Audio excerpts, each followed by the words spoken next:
अरे बिद्दू, आज घर में बहुत काम है। आज तुझे स्कूल जाने की जरूरत नहीं है। लेकिन दादी, आज तो स्कूल में मेरा टेस्ट है। अरे एक दिन स्कूल नहीं जाएगी तो ऐसी कौन सी तेरी कलेक्टर की पढ़ाई छूट जाएगी। वैसे भी मैं देख रही हूँ आजकल तो बड़ी ढीठ हो गई है। अपनी दादी की बातें सुनकर बिंदु नाराज हो जाती है। तभी उसकी माँ कहती है, अरे बिंदु, इतनी छोटी बात में मुंह फुलाने की क्या जरूरत है।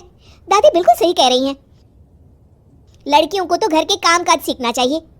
अरे बहू, रमेश के लाड़ प्यार ने इसे बिगाड़ रखा है। कम से कम तू तो मेरी बात समझती है। अच्छा, मेरी पूजा का समय हो गया है, मैं पूजा करने जा रही हूँ। इतना कहकर रमेश की माँ वहाँ से चली जाती है। इस तरह बिंदु की दादी और माँ दोनों अक्सर उसे घर के कामों में ही उलझा कर रखते थे। कुछ दिनों के बाद राजू और बिंदु के 10वीं के रिजल्ट्स आते हैं। दोनों बच्चे दादी को अपना अपना रिपोर्ट कार्ड दिखाते हैं। शाबाश मेरे लाल, तू तो बड़े अच्छे नंबरों से पास हुआ है।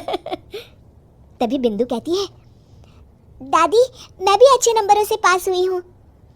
रमेश की माँ बिंदु को अनदेखा करते हुए कहती है, हाँ हाँ ठीक है, अभी यहाँ खड़ी क्या कर रही है, सुन लिया मैंने।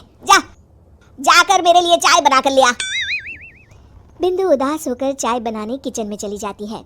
तभी राजू कहता है, दादी मैं क्रिकेट के कोचिंग सेंटर में एडमिशन लेना चाहता हूँ। अरे वाह राजू बेटा, ये तो तूने बड़ी अच्छी बात कही। तू कल ही अपना एडमिशन करा ले, जितनी भी फीस होगी मैं दे दूंगी। अरे एक दिन मेरा पोता विराट कोहली बनेगा। इस तरह अक्सर रमेश की माँ अपनी पोती बिंदु के साथ दुर्व्यवहार करती थी। कुछ दिनों के बाद रमेश की माँ और उसकी पत्नी दोनों सास बहू मिलकर राजू का एडमिशन अच्छे स्कूल में करवा देते हैं, लेकिन बिंदु का एडमिशन नहीं करवाते। इस बात से नाराज होकर बिंदु अपनी दादी से कहती है, लेकिन दादी मुझे भी आगे की पढ़ाई करनी है।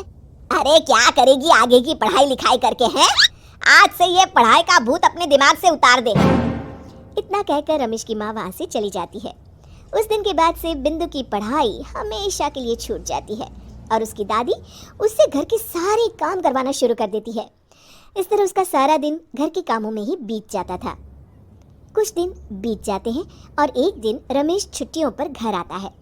बिंदु को घर के काम करते हुए देख उससे कहता है, अरे बिंदु बेटा, तुम स्कूल नहीं गई? पिताजी, दादी ने मेरा एडमिशन कराने से मना कर दिया है। वे कहती हैं घर पे रहकर घर के काम करना सीख। अपनी माँ का ये बर्ताव देख रमेश को बहुत गुस्सा आता है और वो अपनी माँ से कहता है, माँ ये तुमने क्या किया? आगे की पढ़ाई के लिए स्कूल में बिंदु का एडमिशन क्यों नहीं करवाया?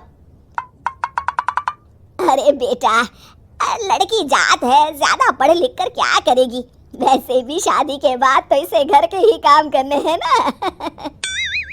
तुम किस जमाने में जी रही हो माँ? अगर कल्पना चावला के घर वाले भी तुम्हारी सोच के होते तो क्या वो पूरी दुनिया में हिंदुस्तान का नाम रोशन कर पाती? इसका स्कूल छुड़वाकर तुम इसका भविष्य बर्बाद कर रही हो, लेकिन मेरे रहते ऐसा नहीं होगा। बिंदु बेटा, कल ही तुम्हारा एक अच्छे स्कूल में एडमिशन करा दूंगा। तुम जितना चाहे उतना पढ़ो। मेरे होते हुए तुम्हें किसी बात की चिंता करने की जरूरत नहीं है। अपने पिता से हौसला पाकर बिंदु खुश हो जाती है और कहती है, जी पापा, मैं खूब मन लगाकर पढ़ाई करूंगी और बड़ी होकर डॉक्टर बनूंगी। ये हुई ना बात, शाबाश मेरी बेटी।